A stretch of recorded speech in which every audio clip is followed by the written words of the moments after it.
up, guys? Coach Murph here, coming to you with episode 2 of Ask Coach Murph.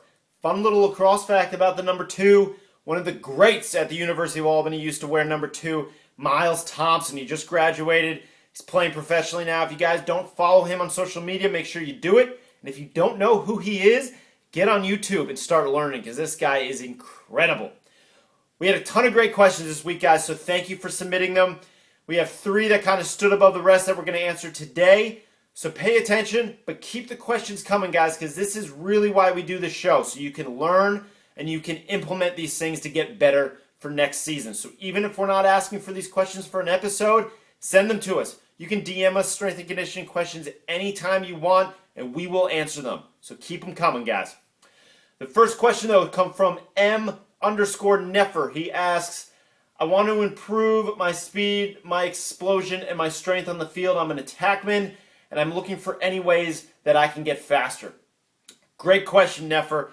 This is a need for all lacrosse players, right? To get faster, to get stronger, to get more explosive. I would definitely say the first thing to do is get in the weight room and learn how to lift weights correctly. Stay away from getting injured. Don't worry about how much weight you're putting up, but find somebody that either could teach you this or get on our YouTube channel and watch all the tutorial videos that we've posted on there. I would say focus on back squatting, learn how to lunge correctly, learn how to add some weight to your lunges, learn how to deadlift. But then at the same time, add some body weight movements in there, box jumps, broad jumps. Get on the field and start working on your explosiveness with short sprints, with change of direction drills, etc., etc. So, more than anything, we see a ton of guys that try to add so much weight to what they're doing in the weight room to impress everybody else in the weight room. Don't be that guy. And we all know there are those guys out there. Don't be that guy. Learn how to do it right.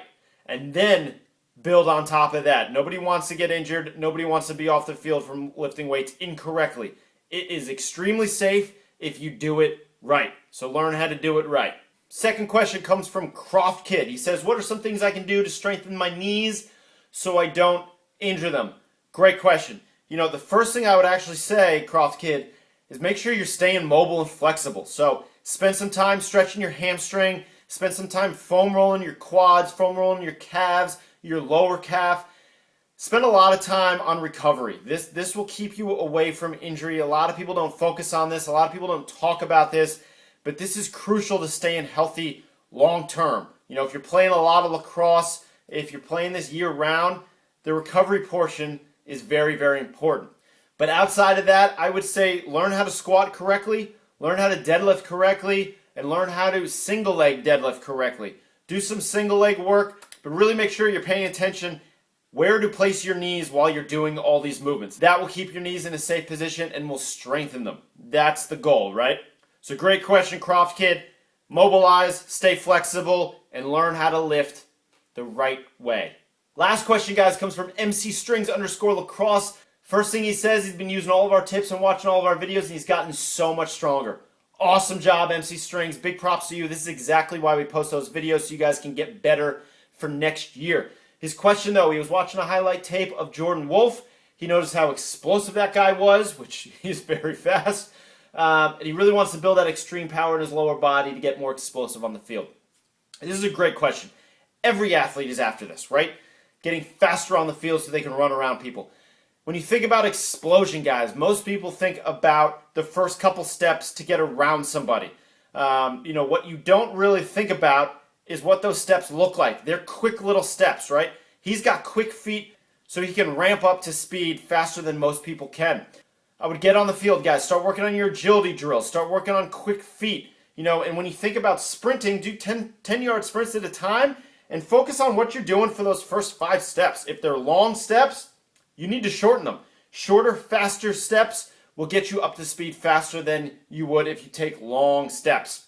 But when you're in the gym, think about adding some explosive movements to the back end of some of your weighted movements. So if you're doing back squats, do your first set of 5 reps of back squat and add 5 high box jumps to the end of it. So you're taxing your legs and then you're working on that explosion right afterwards when you're tired. That will really help out your explosive hip drive once you hit that field. So bottom line, MC Strings, field work where you're thinking about quick explosive steps and working on speed, and then get in the gym and think about working on your hip drive after you've done some heavy lifting. But that's it, guys. Episode 2 is a wrap. Keep up the great work. Keep learning for next year. Subscribe to our channel, and any questions you've got, send them our way. We'll see you guys soon.